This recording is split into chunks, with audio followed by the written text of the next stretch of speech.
Welcome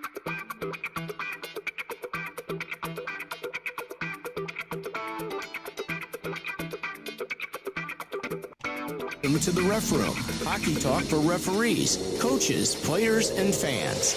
Broadcasting live on Facebook, YouTube, and Twitch. With your hosts, Smokin, Silz, and Baumruck. Live. The Ref Room starts right now.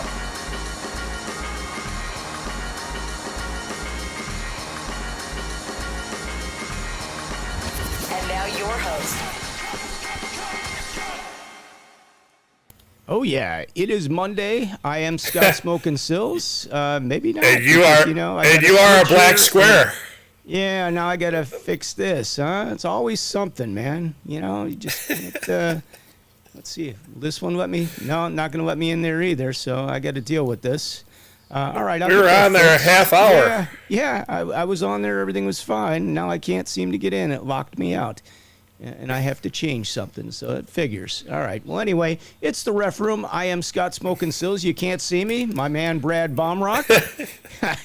And a very special guest joining us today, Mr. Tim Mayer. For those of you that don't know him, he is an AHL referee, been around a long time, one of the good guys.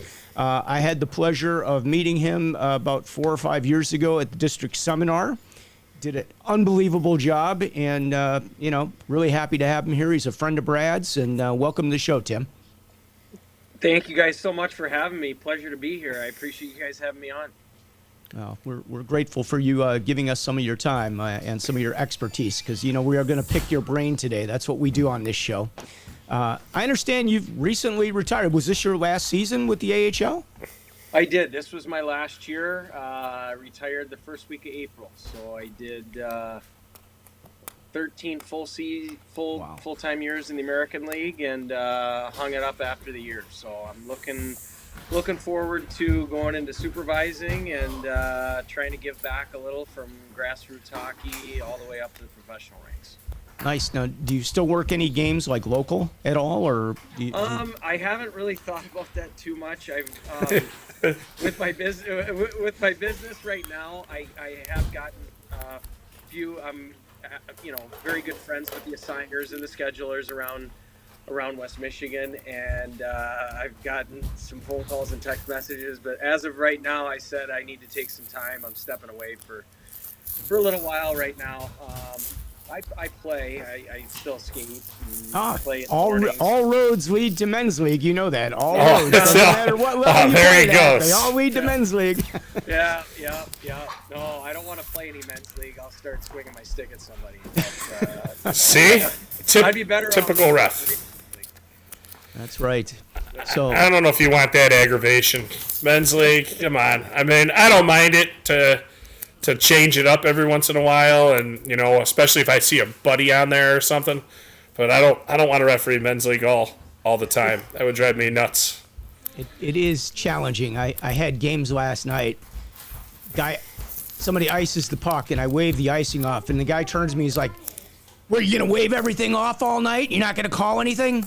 I said, "Well, how many times have you played hockey before this? I know you're in a learn to skate program." And he looked at me. I'm like, pretty sure they're allowed to ice the puck on the penalty kill. Yeah. Last time I checked. I'm like, they just complain to complain because they have nothing else to do. So you just can't win. It's just the way it is. So, right. Anyway, we were talking about beforehand, Tim. You did one of the officiating Zoomcasts for USA Hockey, right? Correct. All right, so I've watched a bunch of them. Can you explain, to everybody watching what they are, other than just me and Scott harping on them one more time? Guess what they picked me to do? Dealing with mistakes. So you don't make mistakes. How do you? Yeah. That's what they picked for me. So I took the hint. But you know what? It is a good educational tool. I think there's a lot of they've had a lot of good guests. They've had a lot of good people, good conversation, and I really I think they've done a good job. And they started during the pandemic, like you guys did, trying to keep people involved, trying to keep people interested, trying to keep that piece and everyone connected. while we weren't going to the rinks and we weren't working games regularly and we didn't have hockey. So I think they've done a good job, trying to keep people engaged and involved. And the educational piece that USA Hockey has done with officiating, I think they're doing a very good job. They're trying new things, new avenues, new ideas, and I think that that's really important because I don't have to tell you two, with the number of games that you guys work, how short we are on officials and developing officials and all of that. It's pretty important that we try and keep people involved and around and draw new people into this brotherhood, I like to call it. So yeah. Sisterhood, brotherhood. I think once we can get them and keep them around for a year or two is when they're hooked and they're not going to go anywhere. But getting over that hump is, it's exactly pretty right. Big problem. Getting them hooked. Absolutely right. That's the big one. Past level 2, you got them. It's getting them to level 2 and keeping them till you get them to level 3. Yeah. Hey, since you're speaking of developing people, just because we're Illinois guys, we should give a shout out to Jack Young and Shane Gustafson, who are working the Kelly Clark Finals. Yep. Yeah. Absolutely. Huge honor. Congrats to those guys. A few of those guys are really good buddies of mine, and I actually have a note on my desk here. I got to reach out and say congrats because those guys, that's a huge honor. And those guys worked really hard to get there. Yeah. And to all the other officials as well, but, we do take our Chicago guys pretty near and dear to us. I already sent them both congratulations, so you better get on that one, Tim. And we watched those guys grow. We really have. We watched them as youngsters. So, both really great officials and, what a future they have ahead of them. And, Shane's been on the show before. He was great. He was a lot of fun to talk to. So, yeah, he's a good guy. Really, really good linesman, even better person. And Jack was actually at American League camp this year. He was actually my stallmate. He was he was in the stall next to me. So I got to know him fairly well. And, I told him how well, I know his old man Wendell and how much he's always loved me through the years too. Yeah, right. We've had our runs for sure. You're only as good as your last call. He's a competitor. He's a winner. So. Yeah. And what's interesting is I refereed him when I was like 16 and 17 when Wendell was coaching, and he was the nicest guy on the bench. Like, I kid you not, with youth hockey. He was always saying something positive to the kids, and he was always nice to the referees. He was always awesome. So and those are it's nice to see nice people people. To deal with, right? Because they get it. They've been at the top. They get it. They know it's about the kids. They know it's about having fun. They know it's about development. It's not about wins and losses at that level. And those are the guys that get it. Those are the guys you want to deal with, and those are the guys that you want coaching our kids. Yeah, that's a true I agree. Statement. So, we're talking a little bit about, getting officials to stay and keep going. Do you have any suggestions, some things that could be done to help that process, or where we could get more officials and how we could get them hooked? You've been around a long time. What are some of your thoughts? So I think the biggest thing is, and now they've really taken a pretty aggressive approach at this in pro hockey, is getting ex-players. And I think it would be a huge, if we can start targeting. And I know again, you guys are scheduled more involved in the local associations than I am. I'd like to get back into that. Been on the road traveling a lot. I think one of the things we struggle with is, little Johnny wants to officiate, but he plays, because I went through this too, I think, and I'm sure you guys did, is I want to officiate, but I might not be able to drive yet. I still play hockey. I'm involved in that. That's what's most important. And now as a scheduler, you're trying to work around a million, little things to try and get these kids in games, but there's restrictions on what level they can work, what times they can work, and then you throw in their hockey schedule. I think that's an obstacle that everybody faces across the country, that we almost need to figure how we can work with the kids and try and get them to work into as many games as possible in a positive way at the lower levels. Get them involved. A couple things, and these aren't all my ideas. We all talk to people and everything else. I think one thing would be whether it's players or coaches, and I know there's mountains of paperwork that would need to be done and channels that you would have to go through. But let's say that I go run someone through the end wall and I'm going to sit a suspension and they're going to suspend me for 4 games. But if I learn how to referee, if I take a course in refereeing, or I go out and work some mic cross ice games or something, my suspension goes from 4 games to 2 games.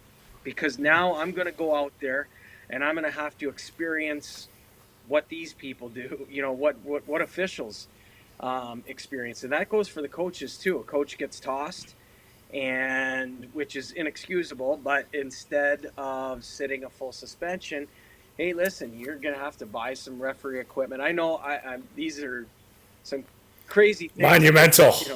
But, hey, you can reduce your suspension, if you're going to go out with Scott and he's going to, you're going to referee a game with a mentor, a guy that's been around, a guy that has experience, but you're going to have to go out there and do it. You're going to have to go experience it. You're going to have to get in the trenches and officiate a game and learn what we go through and how we do it. And, that could be another thing about getting some people involved.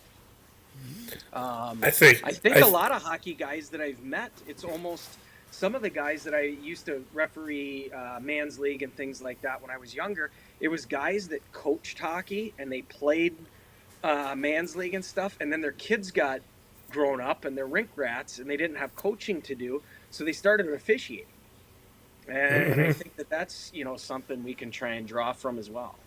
We see a lot of, father-son, father-daughter, mother-son.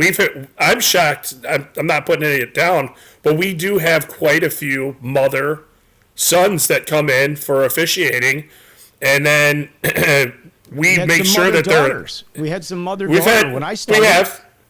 Yeah, it's just one of those things that you see it, and it's like, wow, this is really great. And then what happens 90% of the time? The kids don't want to do it anymore, but the parents stick. So, because we used to do kind of our seminars where it was, like we divide it by adults and youths. And we looked at it, and there were a lot of people that would want to be with their kids in these seminars. And we found it was more successful to just co-mix them. Plus, with just the sheer amount of seminars we have, it got to be a big undertaking. But to co-mix them, and we have, father-son duos, and a lot of the times we have games in the state championships, and it's a father-son duo that works. And I think we had 2 or 3 of them this year that worked the state championships together. I think we had at least that number. Okay, and it's super common, so it's nice to see, we're not just getting one official out of it to get 2. So I'm thinking to pitch another idea to see if we can get more parents to come out and do these things. Like we worked with one league about it, and we got a lot of parents that did, and then actually one of the guys is the president of one of the local high school clubs. He did it just because we were doing it special, and they were like, yeah, I'll jump on. So it was a lot of fun. So, and they kind of helped sponsor it for us. So, nice. I would love to see more opportunities that people could think of. If somebody thinks of something across the country, let me know. If you're getting an idea and you're getting more referees, I'll take it. I don't care what we have to do. I mean, as long as it's legal. No, I have an idea. All right. Boy, you seem a little apprehensive. You must know what my idea is. I don't know. I'm waiting. Raise the pay. I knew you were going to go there. The idea with the suspensions, I like the idea. I just don't know how you could coordinate it. But I think it's a good idea. It's a good start. It's at least we're thinking of something. Yeah. I mean, they'd have to go to a seminar, wouldn't they? I mean, or yeah. coaching card allow them to come in if they were a coach, maybe they get an exemption. But if you were a parent getting tossed out, we'd have to know you could actually like get up on a pair of skates, or maybe we don't need to know if you can get up on a pair of skates and you still have to go out there. It might be more fun. But yeah, I mean, it'd be interesting. Yeah, I know there's a lot of, it would be a big challenge, but it's just one of those things where it's an idea, and if someone can take it, make it work, and run with it, then I think it would be great. But yeah, it'd be difficult to actually execute, but it's yeah, especially because like I don't know if you could do it or not. Yeah, I mean, an emergency referee seminar, right? I mean, I don't know. I could see, something like, this penalty would take. I don't know. I got nothing, to be honest with you. I don't know where to go with it. I'm trying as much as I can, and I need new ideas. What's your thoughts on, like, we've reduced the age down to what, 12 years of age? Now there are we did there locally are some here. 12-year-olds that are very mature, and I think they do a great job. I'm not sure reffing is for everybody. I think when you get a younger official that comes out, and let's say they stopped playing hockey a year or two ago, and maybe they only played house league, they probably weren't a strong player to begin with. I'm not sure they're going to have a successful, enjoyable situation being a referee. I could be mistaken on that. I think we almost need to have an interview for some of the younger guys that are coming in. They almost it's a job. We don't want you. Interview. You need to have a conversation with them, like get to feel them out a little bit and see where they are in life. That's just my opinion, at least for the young guys coming in. I'm a fan of going to the men's league and getting the men's league guys. I think you get the guys that are 35, 40. Their elite league team is starting to think about, sending them down to the B league because, they can't skate as fast as the guys out of college anymore. And, I think those guys, they've been around the block. They know hockey. They can skate the games. They understand it. They can take some of the abuse that they get from parents or coaches. It's not going to faze them. I just think that's really, that's your money right there. That's where you go for your officials. Well, that's a great point. And so how do we go about going to get those guys? There needs to be a strategy. I mean, I agree with you. I think that would be a great target to try and get in there and get some of those guys interested and get some of those guys involved. Guys and girls, excuse me. But I don't know what, avenue would be best to try and, include them, or at least have them think about, hey, this is something I might want to try. Yeah. I think it's got to be a lot of referrals from other referees that know guys, and, communication that you have with players as they're playing in the men's league that you're working, and you get to know some of those guys. I had a coach that was on the show. He's a hockey director, had his game the other day, and out of the blue, I'm over there getting the score sheet signed. He's like, I was really thinking about starting to ref some games. And I'm like, wow, you should definitely consider doing it because he'd be great at it. And it blew my mind. But he was on our show once, and all of a sudden now he's starting to think about talking about maybe coming aboard and reffing some games. We'd welcome him. I mean, with open arms. He can certainly skate the game. He knows the hockey. Everything is like right there. Like, he just needs to get a little experience under his belt with positioning and that sort of thing, which he'll have no problem with. So, I can tell you how I got started, and it was not, hey, this is a great referral thing. It was a kid that I was playing with because I started at 16. He had refereed, and I knew how he was, and he was making good money with it, refereeing, and minimum wage was $5 at the time, and I could referee a Mike game for $11. And I started refereeing because of that. That was the only reason about it, because I'm like, there's no way that I can't be better at this than him. Yeah. And he, only did it for like 2 more years, and here I am 24 seasons later, Still coming back for it more Still every making year. $11. You're still making $11 a game too. No. That's funny though. Don't be insulting. Right.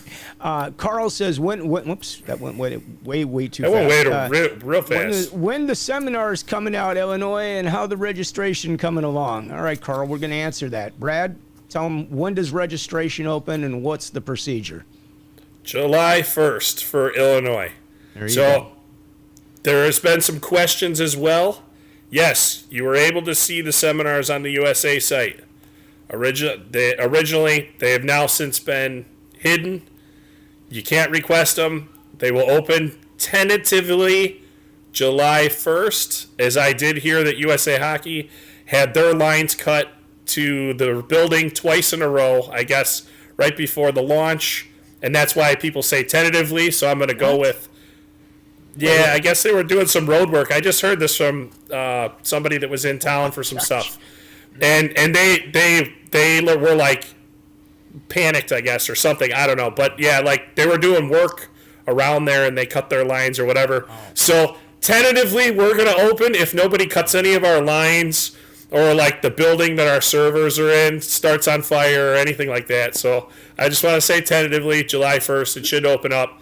You'll be able to register for USA and IHOA at the same time. That's the reason. There's a couple of reasons why they're going to stay closed for now. But our seminars open up in July. I can't talk right now. And we'll have level 3, 4 seminars, 4 of them in July. Everything else will start up in August. Now, the level 3 and 4 are still going to be Zoom seminars. Is that correct? There's no ice for those. Correct. Okay. Level 1 and 2 has ice, and those are in person, to clarify?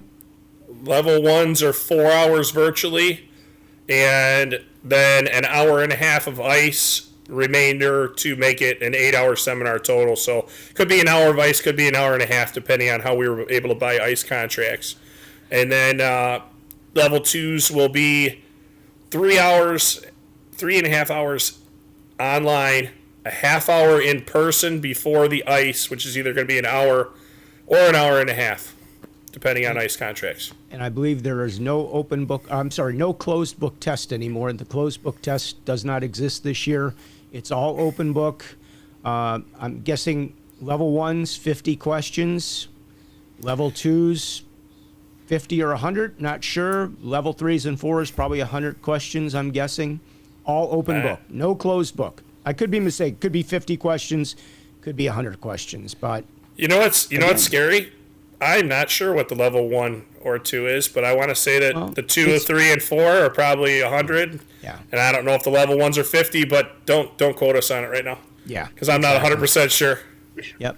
Let's see, a Facebook user says, the player's mindset has to switch from being a star and controlling the game to not being in that position. Yeah. Who said that? I can't see. It just says Facebook user. So, but it is a great point. That is very true. You know, you're a good official is kind of like unseen and unheard if they don't need to be, until they need to be, I guess. You agree with that, Tim? Yeah. I don't like the word control because technically it is our job to control the game, keep the game under control. In saying that, all we're doing is reacting to situations, right? I mean, it's not like we're controlled, but it's in a positive way. We're trying to control the game because that's what we're doing, is managing people, managing personalities, managing people, managing emotions. Like that's what officiating is. So, yeah, I agree. I agree with that. But I think once someone experiences throwing on the black and white sweater and going out there, your mindset totally changes, and you're going to adapt to, once you realize what your job is and how you can effectively do your job, your mindset will automatically change. I think most people would pretty much know how to adjust to that and react to the situation that they're in, because once you start officiating and you're learning how to do all these things, and you're put in different situations, and you have to respond and respond quickly, pretty immediate, and make the best judgment that you can, and then you're either going to have to explain that, or back yourself or your partner up, and be available to communicate and all those things. You're going to realize, like, your job is the NHL used a little bit back, a few years ago, said that they are the keepers of the game, and that's the truth, because there's so many different components that go into our job that are so important, that keep the game running smoothly, how it's supposed to be, safely, and I can go on, that once someone gets to experience that, Scott, like you alluded to earlier, it takes a certain person to do our job. So some people are going to excel at it, some people are going to struggle until they get comfortable, but you only learn by doing. And until you get experience, until you have been put in certain situations, you don't know how you're going to react to them and how well you're going to react to them. Well, Tim, I want to ask you a question, because I want to talk about a little bit about game management and, keeping the game as fair as possible. And can you elaborate on this a little bit? I mean, you've worked at the highest levels. You have some teams that may be more aggressive than other teams. Talk to us a little bit about keeping that balance of, like keeping the game fair, keeping the game moving, keeping everybody happy as much as you can, which, doesn't always work that way depending on the score. But, where, like, does your standard change a little bit in the first period versus the third period in a 1-1 game or in an overtime? Kind of explain some of your mindset as far as that goes, and give some advice to the officials that are watching the show. Well, and I think that comes with experience too. But we're way past the days of pick and choose, and that sort of thing. But yes, that's one of the really important qualities of an official, is to be able to know what all those situations, all those different things that we run into, taking the temperature of the game, knowing how those, the players, the home team and the coaches, and how they're feeling and what they're going through, and then knowing the visitors and knowing what they're going through and what their situation and their mindset is at that point. I think absolutely there's still game management. I know some people won't agree with that, but that's just, like, I go back to managing people. I'm not saying we ever make anything up or we want to call anything that's soft, or but when they give us something, and it's not only penalties, it can be game management with whistles, on how we interact and talk with players and coaches, our body language, all those types of things. But yeah, I think we absolutely have to know there's certain things that infractions and whatnot, that it doesn't matter if we're in overtime or we're in the first minute of the first period. It's always going to be a penalty, and that's okay. That's where the game is gone, and I think that's a really good thing. And I guess I go back to the, criteria when you're calling a penalty. So anything dangerous and obviously, right? Change of possession now is so important. Loss of a scoring opportunity, like, those things don't have to change. But some of our more, maybe a minor infraction or a restraining foul or something that might happen in the neutral zone or something. That's okay to take an extra second and see the outcome of it, because yes, he or she might have impeded them or had their stick where it shouldn't have, parallel to the ice where it shouldn't have been. But I think we need to take that extra second and think about, like, did it have a positive or negative effect on the play? Was any advantage really gained? Those are all things that, again, come with experience and all that. But that's why we don't need to be so quick all the time. It's okay to take an extra second and know where we're at in the game, know know the score, know the and I think that stuff's still really important because again, that's the art of officiating. It's an art. It's not a science, and no one's going to convince me of that. So I know that the way the game has gone now, and some of the things that USA Hockey has tried to instill, I understand they're trying to actually simplify officiating in my opinion. And I don't necessarily agree with all those things. I like it. Could you elaborate on that a little bit? The things that you may not quite, is it the 2 and 10, the aggressive pen? Everything's an aggressive penalty, or Yes. that they've taken a lot of the gray area away from us, where you don't have the standalone 5-minute major. You've got to give a game at the same time, or is that what you're referring to? Or Yes, that's exactly what I'm referring to. And now, I did work plenty of kids games last fall, and I think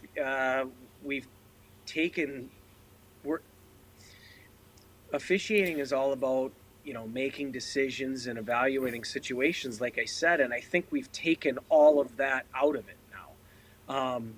But I like that with the younger kids and the newer officials. I think that it helps. It simplifies things.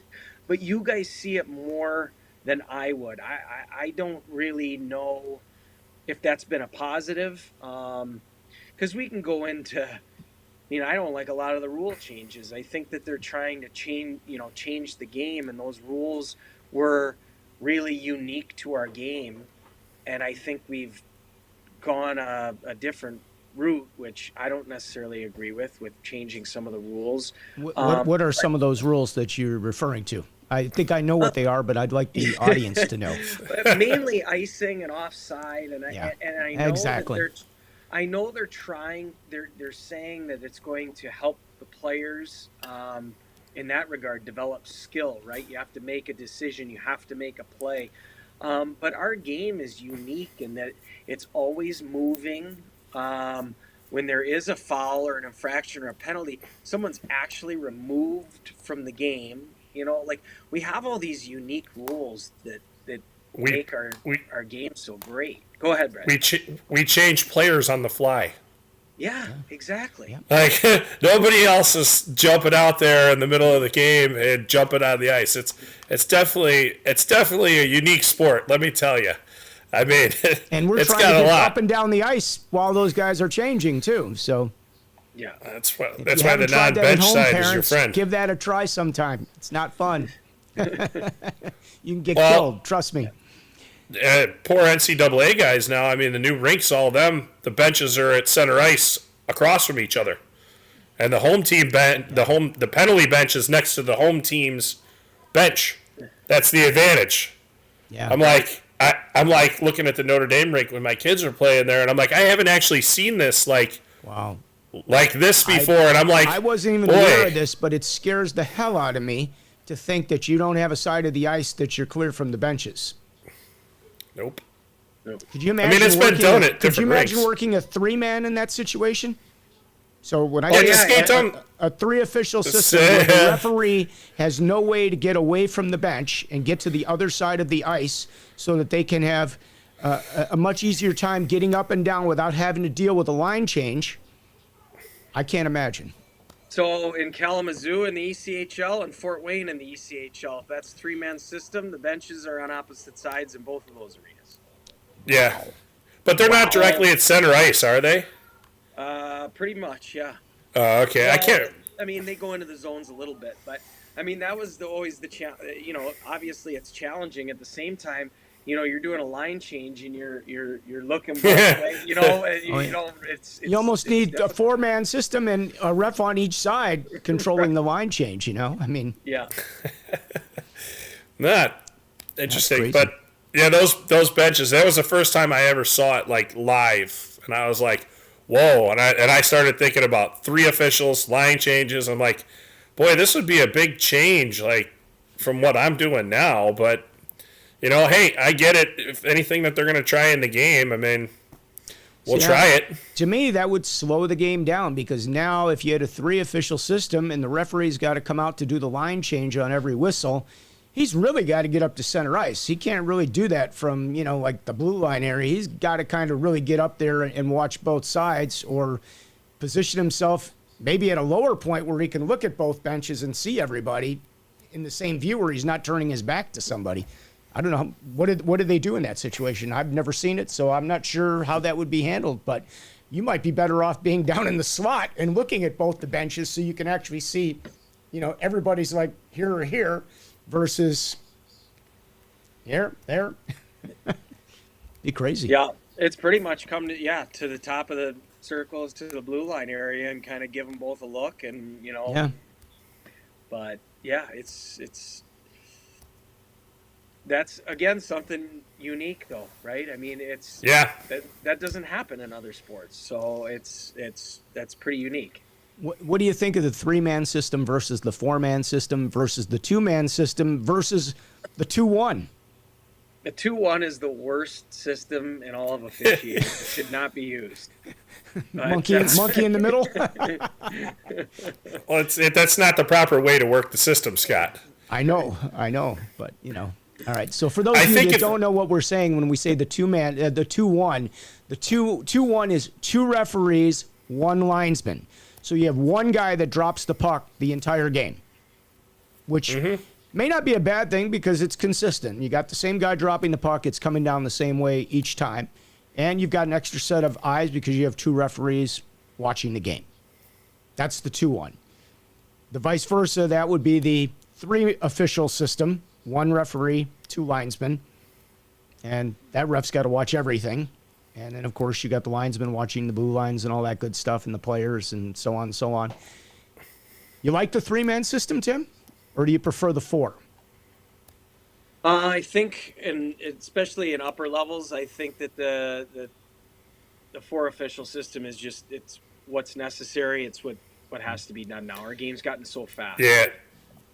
In saying that, I think the 3 official system is so valuable because as a linesman, your workload increases, and you have to officiate. You have to referee the game as a linesman, especially. You should be doing it in the 4-man too, but you have to referee the game as a linesman in the 3 official system. I mean, it's critical, so important. I agree. And for a referee too, that is where you learn how to referee. I think it's absolutely invaluable. I think everyone should have to experience that and go through that. Not only the physical toll that it will take on you, but having to be out there all by yourself and, like I said, manage situations, manage people, manage situations, personalities, communicate.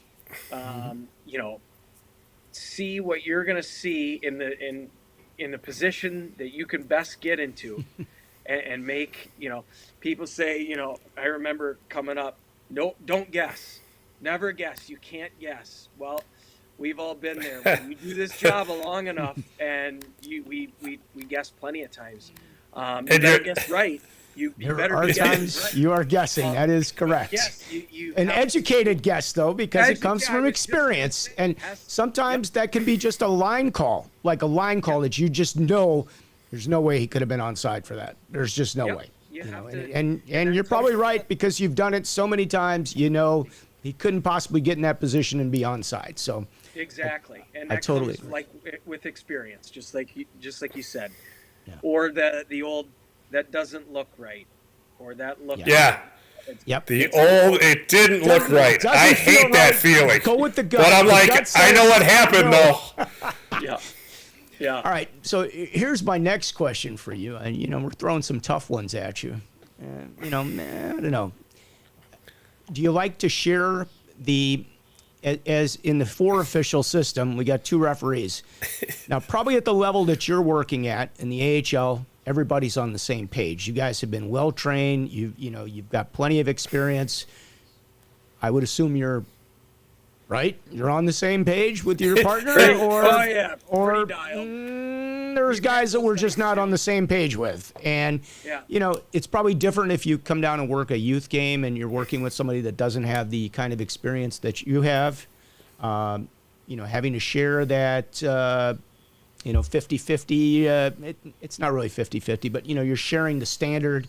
Now, I know Brad, referee in chief, is a proponent of the 3-man system because Rick thinks he would rather make all the calls and control the game, and I get that. He doesn't have to, change. There's also a difference, Scott. Change the style of the game. But there's what's your also thoughts on that, Tim. Hang on, let me get this in real quick because he loves to bring this up every time. That, Tim? The other thing is too, Tim made the excellent point. I've gone through it enough times to where I know what's going to happen, hopefully, and I've been through those situations. Now in a 4 official system in the youth level, I don't want to go through somebody else's situations that they've created themselves, that I've already stuck my foot in my mouth. Now, mind you, I'm going to help any official that's out on the ice at any time that we have, but it's just a preference of mine because I've been in those situations and I know how to react to it. I don't have to manage my partner, too, as well, that I might not know. That's the only thing. I'm not putting anybody's refereeing down, so let's not ever say that I am. I'm just saying I like it because I've been in that situation a bunch of times. I like that feeling. I'm good with it. You can chant my last name and say you suck after something. I think that stuff is all hilarious. So, now please, you're going to start hearing the fans going, Ricky. No, I don't think so. Yeah. No, sorry about that, Tim. No. I agree. And I guess this is the older I got, it was kind of the same thing. I've even been in the situations where, all right, what'd you see? What'd you think? All right, well, we're gonna do this. And in saying that, it was more so of an after I went through it, I said, all right, so let's go through that situation. And this is what I saw. This is the information that I gathered. This is what, and I asked you what you had, what you thought, and we came together as a team and made this decision, even though I was the one saying, hey, listen, this is what we're going to do. Because then I said, hey, I've been in your shoes before. I've made that mistake. And then I say, hey, so, this team, we went in, Scott, you said situationally, right?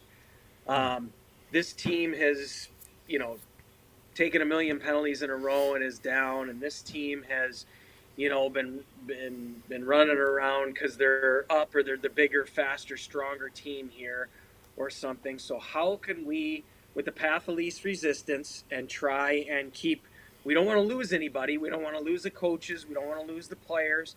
How can we keep, because we're never going to make everybody happy. That's impossible. But we're going to try and evaluate the situation and come out with the outcome that's the fairest, the most right, the most correct thing that fits that situation, that also, bear with me here, is the best thing that we think for at the game at that point in time. Bingo. What the game needs. Because penalties are a reset. What's best for the game? What's best for hockey in that situation? Yep. I agree with that. I agree with that 150,000%. That's a great. And I've been there where I've been like, no, we're gonna do this, and I probably don't say it as nice as you. And then when they're like, well, you know what? And I'm like, hey, here's what we're gonna do. I'll take the heat. If somebody has a problem with it, have them call me. I'm fine. And I'm not trying to step on anybody. I'm with you 100%, like you said, Tim. I've been there. I've made that mistake. We don't need to do this with me on the ice. Yep. Okay? Another question for you, Tim. Let's say we've got a scrum situation. Maybe we've got 4, 5, 6 guys. Nothing serious. We've had some activity in front of the net. It's a tight game. A lot of pressure on everybody. We have a nice gathering. Are you taking one? You taking 2? You taking 4? What are you doing in that situation? And explain to us your mindset as to what you're trying to accomplish, and where you're going with that, if you don't mind. I think a lot of officials could gain some very nice insight from you on this. Well, and I think, again, that's when I say knowing the situation you're in, evaluating where the game was, where it is, and where it's going to go. And those are all decisions that and again, it doesn't have to be immediate. Okay? It's okay to stop and take the extra second and think. Number one, we have to recognize those categories that I talked about earlier. If it's something that's obvious, blatant, injury potential, anything like that, it's automatic, right? You go to a referee seminar, you're going to pick up on that. Like, those are the ones you can't miss. That's what we're out there for. Yep. But other than that, you have to know when something like that, what the score is. Did a certain player, do something to cause another player to react? And so I don't like when people always say, they always get the second guy. They always get the second guy. Well, you know what? Just because I might have, said something or did something that might be against the rules doesn't mean you can cross-check someone in the face or anything. And that's why I think with referees, they always get the second guy. They always get the retaliatory. Well, that's because that's kind of the blatantly obvious one. And that's where we can get in trouble with officials too. But if you are going to take one out of one of those situations, or you're going to identify and say, nope, this player took advantage of this player and deserves to have to kill a penalty, then you better be absolutely 100% sure, because everyone has done that. And then for 2 straight minutes, you're going, please don't score, please don't score, please don't score, please, right? I mean, we've all been I know. It's the 2-minute prayer.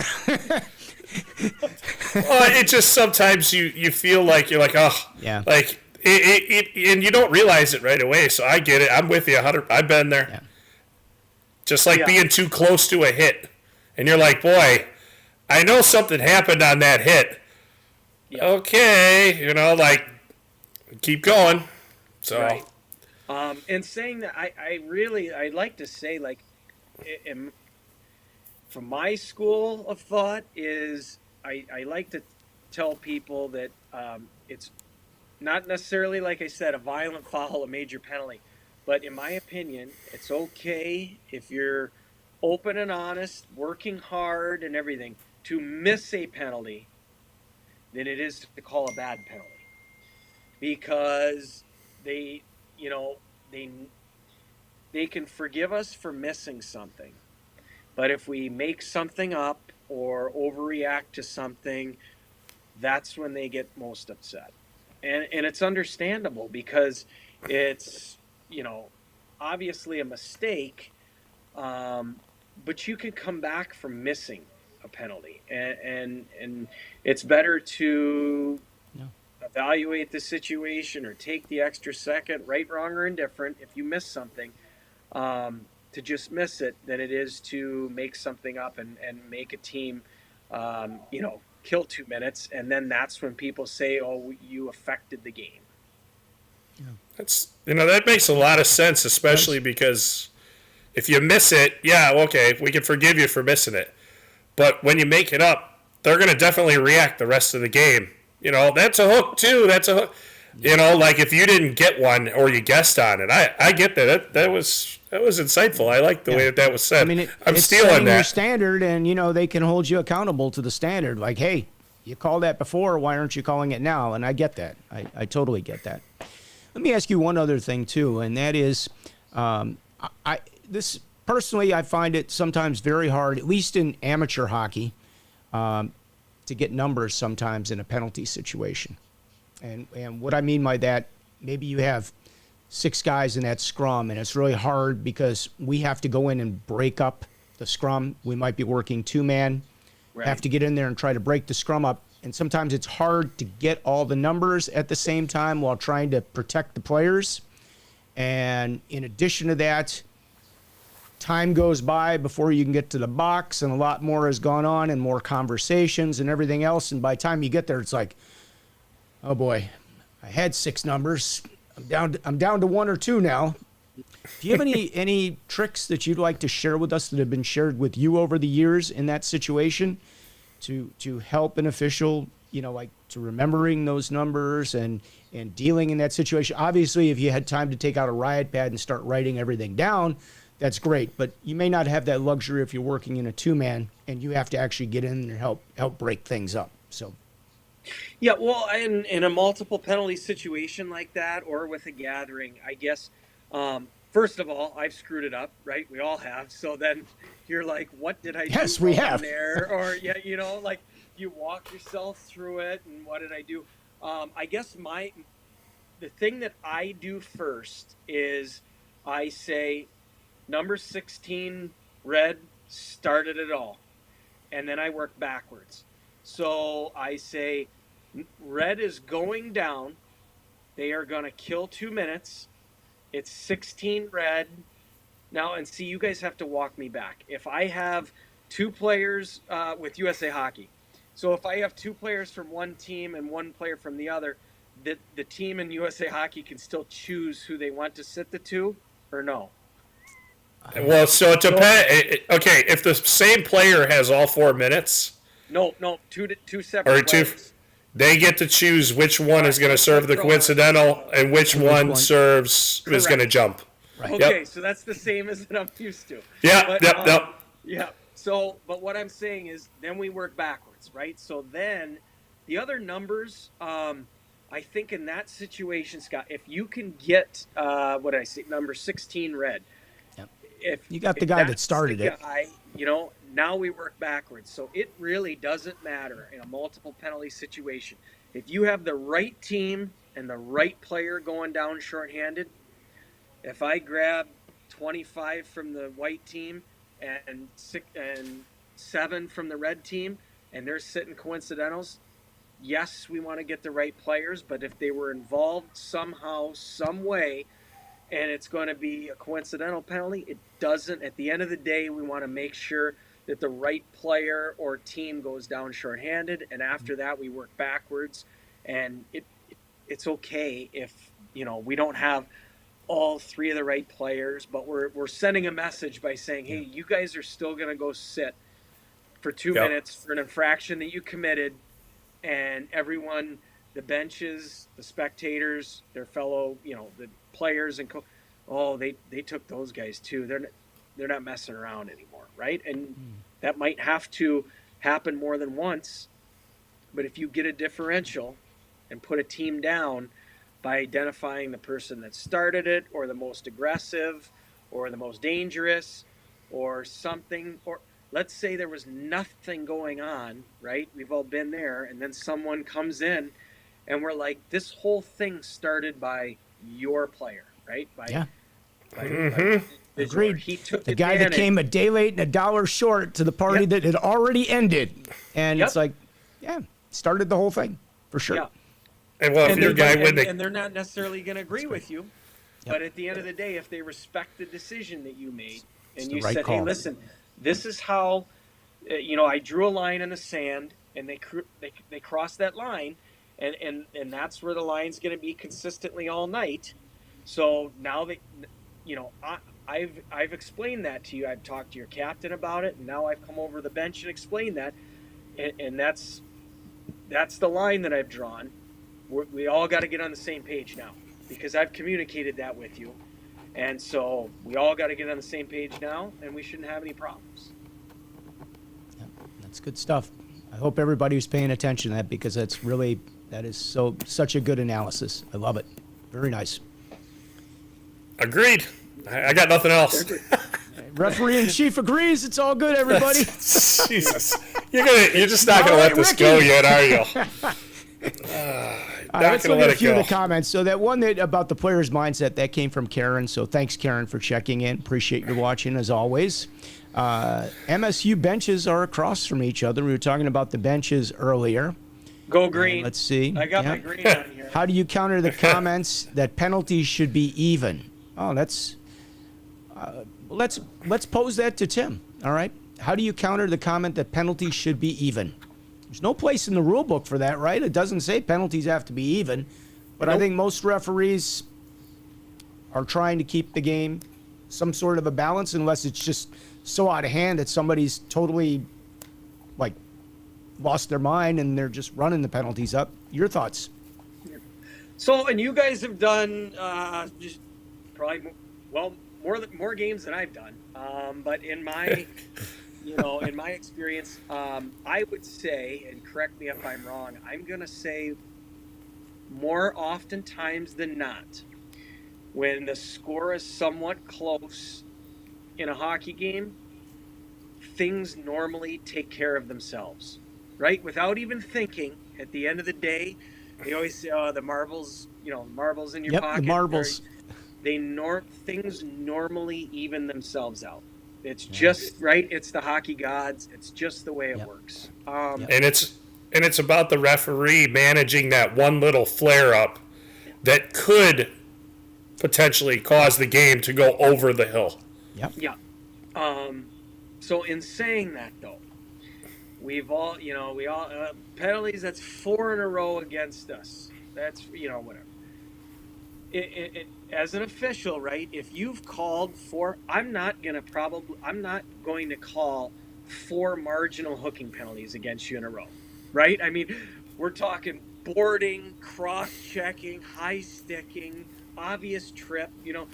We're not going to bury. We've all, I guess, when players and coaches say that, right? All of us officials get bothered by that. We know what it is. Right? I mean, if you're a good official, our awareness has to be second to none.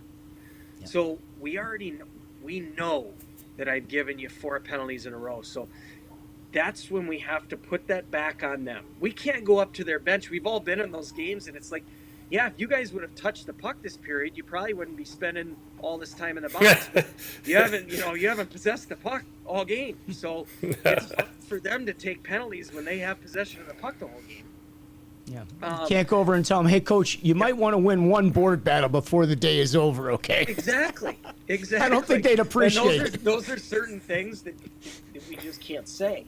Yeah. So we've talked about game management and things like that. Those are things that you have to take into account. Like, that's a hooking penalty that's at the red line. That team didn't lose possession, and they've taken 4 or 5 penalties in a row. That's one I'm going to leave alone. Right? It's hockey people know where I'm coming from. That's not something that people like to accept or talk about, but that happens in all aspects, all walks of officiating, different sports and everything else. And that's where, you learn as you go into different games, different situations that you've been put in. You said, I really shouldn't have said that at that point in time, or I really shouldn't have done things that way, or I shouldn't have talked to that captain that way. That all goes into, our mindset for going forward and the decisions that we make in the game. You say, well, that's 4 in a row on that team. So just tell yourself, I can't miss one on the other team, right? Like, don't go looking for it. Don't overreact anything. But penalties are 4-0 against the home team this period. I cannot miss one on the other team. And then our sense of awareness increases. Your antennas go up, and then it's like, okay. And you hope the hockey gods deliver. Exactly. You're not going to go. Please give me a nice, obvious one here. They do a lot of the time. Yeah, they do. They're a fickle crowd. Usually those are answered. Yes. So true. Yeah, it's a great perspective. I really appreciate your insight on this. This is good stuff. Yeah, definitely. It's good, and that's what you guys asked me about the USA Hockey stuff and things like things like we're doing tonight and seminars and stuff is getting us all talking and getting us all involved, right? Because there's so many times where guys say that, say things or have ideas, and I'm like, you know what, that's a great point, or I should have thought about that, or wow, I'm gonna try that next time, or wow, I'm gonna use that, and I'm gonna when I'm put in this situation next time, man, that's a really good point. I'm gonna see how that works for me. I'm gonna, and just playing all the time. We should kind of have as officials, we should be trying to evolve our game and improve every single game, and I know it's hard. You guys were talking about how many games that you do in a year. We can't go out there, right? We always have to go, every time we get to lace up our skates and go out there, we have to give 100%. We have to try and improve. We have to try and get better, or else there's no sense in going out there. So, Any advice you'd like to share with some of the up-and-coming officials and some of the newer guys, something that's stuck with you over the course of the years that really helped you, like a little tip or something that you might have in back, up your sleeve that we might not know about or, maybe forgotten about? I just think some of the things that I would harp on is, and I guys, I feel so bad. I have a whole referee book with certain things that I really should have in front of me, and I apologize. Well, you can come back on the show again and, bring it with you. Yeah. I guess number one, there's certain things that are absolutely non-negotiable if you're going to be an official. Number one is go out there and work hard, right? Go out there and give your best effort. Work as hard as you possibly can, and that way nobody can question you on your positioning or your judgment or anything, because you're out there working as hard as you possibly can. Number two is you have to be willing to communicate, because if you're going to go out there and I'm not talking to anybody, or I'm not going to look at anybody, or I don't want to hear from you, or if you're not going to go out there and communicate with players and coaches, your partners, then there's no sense. You have to be able to communicate, with people. Another one is you have to be honest. You have to be honest with yourself. You have to be honest with your teammates. You have to be honest with the players and the coaches. That's the only way you're gonna, go out there and you're gonna gain the respect of, your teammates and the players involved in the game and the coaches, and that's where you start to, we all have people say, well, this ref's reputation is right to call it tight, or this ref just lets us play and stuff. And as long as you're open and you're honest and you're going out there and you're working hard, if you have a style of game that works for you, that is you're doing the game right, then there's nothing wrong with that. There's absolutely nothing wrong with that. We're all different. We all have different personalities. We all have certain things that work for each one of us. Brad might talk to players more than me, and that's okay. I might go talk to the coaches more than Brad, and that's okay. We all have our different ways of, what makes us successful. And as long as it's working for you, that's okay. Don't be afraid to try some other things as well, or, watch your teammates and see what they do and how they do things, and take what you like from their game and say, and it's okay to say, you know what, I don't really like that. I'm never going to do that. And that's okay too. And the whole mistake thing, this is really towards the young officials or newer officials in general, is we're all going to make mistakes. We all make mistakes. I still make mistakes. And I guess my biggest thing is be a self-evaluator. Self-evaluate yourself. And be honest with yourself. That's really, really important. When mistakes happen, all right, we acknowledge them. We're honest about them, okay? Number two, move on. Move on fast. Number three, communicate your mistakes. Okay, be with your teammates, be open and honest with the players and the coaches, and turn the page and move on. Because you know what, whether we make a mistake 30 seconds into the first period, we still have another 59 minutes and 30 seconds of hockey to work. Yeah. We've all been there. It's an uncomfortable situation, but it happens. And I guess the greatest thing with sports, I guess in general, I'm not even saying hockey, is the players and the coaches, they make way more mistakes than we do as officials. Trust me, right? Like, why was your fourth line centerman out taking an important defensive zone face-off late in the third period? Like, that's not my fault.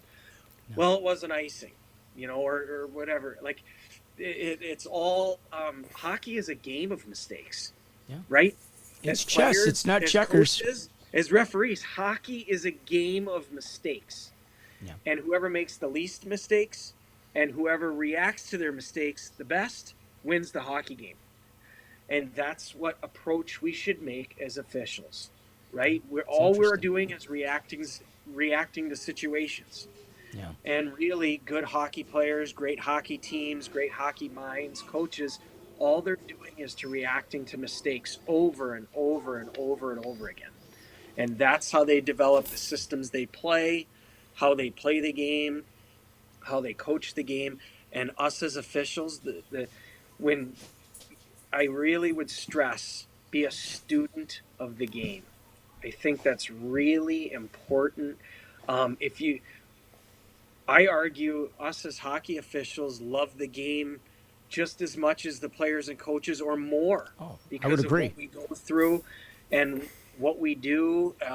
Look at all the time that you two give back to the lower levels of hockey, grassroots. You're on here trying to educate, younger officials, newer officials. You're trying to garner interest. The amount of time and effort that you two guys give back to your local associations and hockey in general, I would argue that that you guys love hockey just as much or more than other people that are involved in the game. We thank you. You're a blessing, because we can't do it without you. I don't know how you guys do it. Trust me. I got to go and I was overseas and I was working all kinds of hockey games, and I try to give back and do seminars and be involved in my local association. I need to do more of that now that I'm going to have more time. But you guys are an invaluable resource. And I know, people might understand, you're not getting rich doing it. Not even close. But you do it because That's an understatement. Actually, we're in the negative on this show. Yeah. This is a charity contribution. I'm writing a check every month. Trust me, guys. But you guys love what you do, and that's why I called it a brotherhood, a sisterhood. You guys love what you do. You love the people that you surround yourself with, the people we get to work with, the people that we get to, be involved with, go to the rink and spend time with. Those are our brothers and our sisters. They're great people. And I guess that's, to me, what brings all of us back, right? That's what keeps you doing it. I know that's what kept me involved, and that's what, I'm long-winded. I got so far off track on what you originally. You're okay. You're doing. Don't worry, great, we do this all the time with this crew. And anytime you get a word in over us, you're doing well. and we'll be the first ones to admit that hour goes by way faster than you ever realized. Yeah.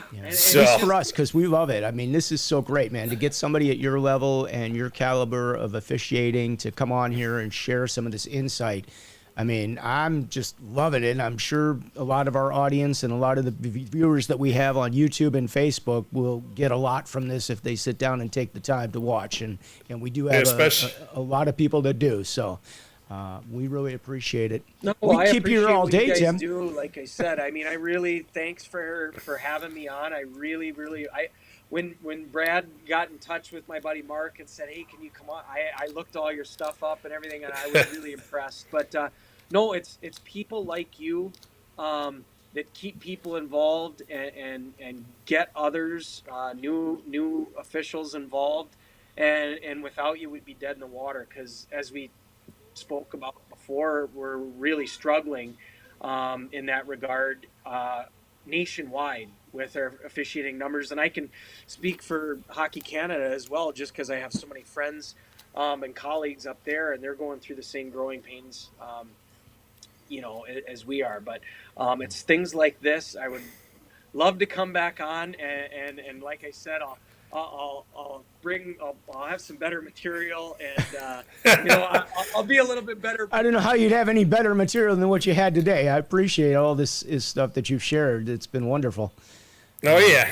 Yeah. Appreciate it. Thank you. Well, ladies and gentlemen, this is Tim Mayer. Tim, AHL referee, just retired, has worked the highest levels of hockey, everything just short of the NHL. I met him at a seminar about 5 years ago at a district seminar, and I learned so much from him and Steve Patafi that was there. Just had a great time, and I just have the utmost respect for you guys and what you do and your dedication to the game and how you've taken it to that level. So thank you so much for spending time with us. Yeah, and Scott, another amazing part about that brotherhood and the sisterhood, just, I haven't seen Tim. We were talking about it before. It's probably 10, 15 years, more closer to 15, we both think. And the second I asked him, yeah, he wanted to do it. So, Steve Patafi too, so everybody's been great. So thank you guys. It goes a long way. And when people remember you, it's always good to catch up, even if it's for an hour and 10 minutes plus our half hour before this. So yeah, I've got some people are just saying thank you for sharing all this information. Let's see, there you go. Oops, there it goes. Thanks for sharing. I don't know why those are popping up so fast today, but yeah. Well, they're not moving quick after I hit them, and I hit them twice, and then they disappear. So anyway, blame the producer. All right.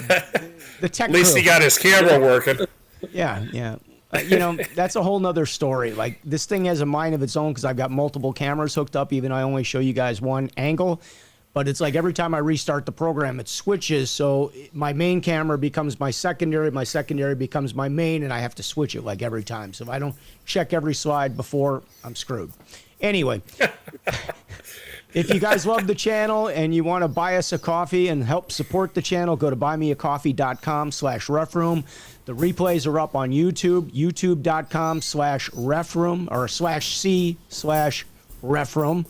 You'll find it. We're up there, and Facebook, of course. If you Google it, it comes right up. Yeah. It's right at the top now. Yeah, exactly. So, again, thanks so much, Tim. I hope you'd be happy to come back and do this again with us. We'd love to have you. If you got another guest or friend that you think we should have on the show, we'd love to know about them and get them on. So, thank you for that. Definitely pass this on. I have lots of friends and colleagues that would love to come on and talk to you guys. Because like I said, we're all officials. So Okay. I'd love to come on again anytime. And I guess Shoreliner Striping is going to have to get on to buy me a coffee. Take care of you boys.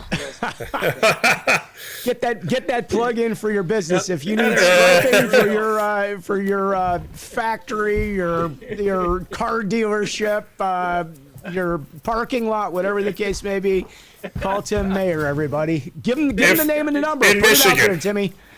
Thanks, guys. Give them the website address so they know where to find you. Awesome. It's shorelinerstriping.com, and we service all of West Michigan. So if we have any people out there needing any pavement marking or surface striping done, we also do sweeping, and we also do athletic field painting as well. There you go. And we got hockey people who are watching. They need their parking lots cleaned. They need their parking lots striped so you can get more cars on the lot. Tim's your guy. And my entire staff is all hockey officials. So, they're a bunch of good guys. Good guys. Yep. You may not agree with their calls, but they're good people. All right. With that, thanks so much. I really, really appreciate you having me. Thank you, Tim. Thanks, Tim. All right. Thanks, everybody, for watching. It's the Ref Room. We do this every Monday. We're coming up on our 2-year anniversary.